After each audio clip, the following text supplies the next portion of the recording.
Hey guys, in this video I will show you how to DM or message on Telegram. So make sure to watch the video till the very end. And let's begin. There are a few different ways you can DM and message in Telegram. First of all, open up your Telegram app and make sure it is updated to latest version available. Then all you need to do is go into the bottom right and click on this pencil-like icon. And what you can do is you can find somebody by their Telegram username and send them a message.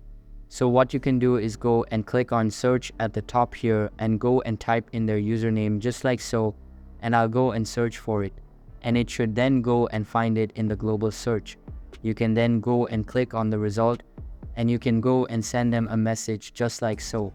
Now another way you can go and do it is, if we come out of here, is by looking from your contacts and who you want to go in DM on Telegram. So I can go and click on 3 lines at the top left and here select contacts. So here, go and locate whom you want to do message, and that's it. So that's basically how you can DM or message on Telegram. So that's all for this video. Hope you liked the video. Thanks.